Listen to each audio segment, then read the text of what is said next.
Okay, let's talk about alcohols.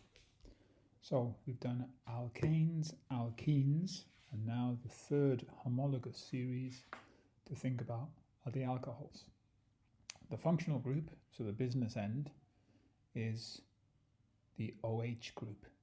Now this is something perhaps we've missed in the last couple, but the functional group of an alkane is pretty difficult to spot because it hasn't really got one. The alkene, what would you say is the functional part of the alkene? What's the business end of an alkene? Yes, it's its carbon-carbon double bond. So in alcohols, the business end, the bit that reacts, tends to be the OH. The general formula for alcohols is this.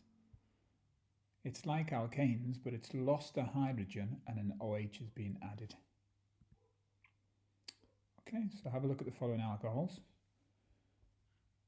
We've come across this one quite a lot, haven't we? What's the name of the alcohol with two carbons? Monkeys eat peanut butter, so it begins with an E. Ethanol. So ethanol from ethane, so from methane we get methanol. What about that one? This is 1, 2, 3, prop. So it's propanol. Propanonol. Why propanonol? Because we've got to say that the OH is on the first carbon, because potentially it could be here on the second carbon, like so, and it would be propan-2-ol. You need to know these names. Making ethanol. We've seen one method before, we'll come back to it in a second, but one of the main methods, the historical methods of making ethanol, is fermentation.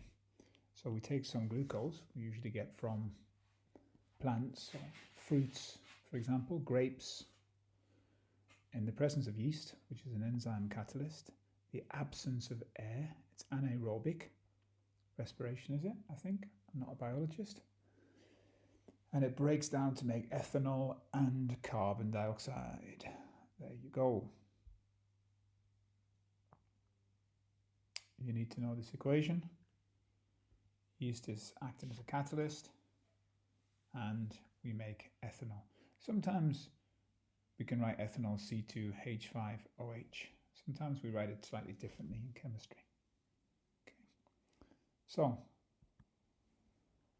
this is the first method, makes lots of alcohol, lots of ethanol that way. The second method of making alcohols is the hydration of ethene. We saw this reaction earlier. If we add steam to the carbon-carbon double bond, we get an alcohol formed. Okay. Phosphoric acid is the catalyst, 300 degrees, 60 atmospheres, and you get ethanol. You could start with any alkene. If this was propene, you would get propanol. Okay, so there are two ways of making ethanol. The first method produces a mixture of alcohol and water and lots of other things, so we have to separate it. The second one produces almost pure ethanol.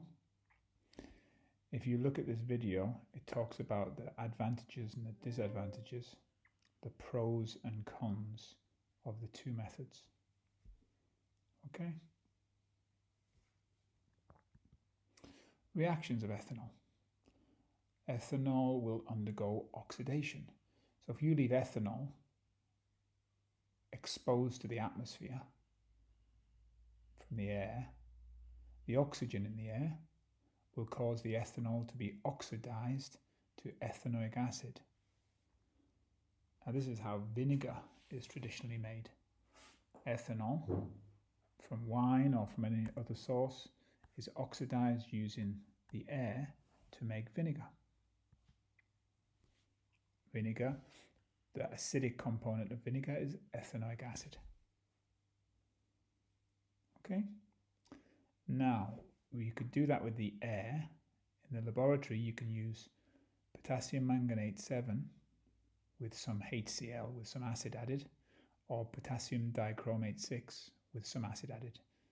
The one they seem to favour at IGCSE that you should know is this one, the potassium manganate 7 with acid. Okay, so I've mentioned that here. They seem to prefer the potassium manganate 7, and that goes from purple to colourless when it oxidizes the ethanol to ethanoic acid. What was oxidation? Oxidation was a gain of oxygen. Have we gained oxygen? Yep. We've got an oxygen. And it was also a loss of hydrogen, remember? Have we lost hydrogen? Yes. This molecule has 6 hydrogens, this has 4.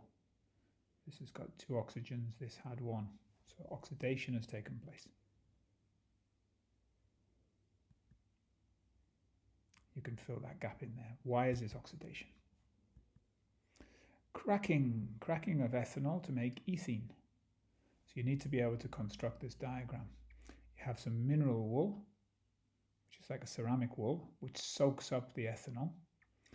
You've got aluminium oxide, a white powder, which is the catalyst, and you heat the aluminium oxide, and the heat conducts along the tube and causes the ethanol to vaporize, pass over the aluminium oxide, and the ethanol breaks up into ethene and water. And you can collect the ethene over water because it's not very soluble in water. Okay.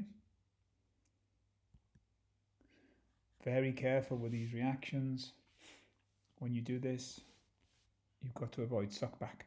Suckback is because this is a closed system and it's very hot. So if you stop heating, this system will contract as it cools and it will suck water back up the tube, which will go into this very hot test tube or boiling tube still. It's a boiling tube, and the boiling tube will crack. So avoid suckback. It's one of the dangers of this experiment. Uses of ethanol, you need to know. It's a very good solvent. It's good for organic substances that are insoluble in water, like for example, the colour in pens and paints and glues, aftershave, perfume. It's also volatile, so once you've painted something, the ethanol will evaporate. So solvents for paints, varnishes, perfumes.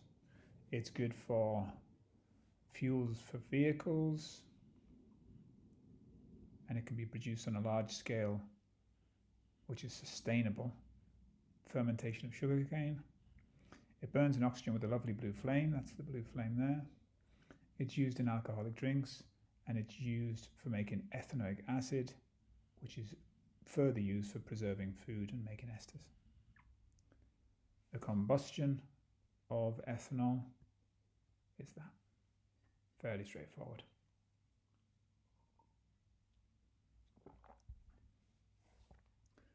It's quite a clean fuel, as it burns quite easily, so it doesn't produce a lot of carbon monoxide and soot. In alcoholic drinks it's used, obviously, as we've just mentioned, and the stronger beverages are produced by distillation of fermented ethanol. So for things like whiskey and vodka and liqueurs, they have to ferment and then distill fruits. Okay, essential chemistry, 230, 231, take your time, read and answer the questions.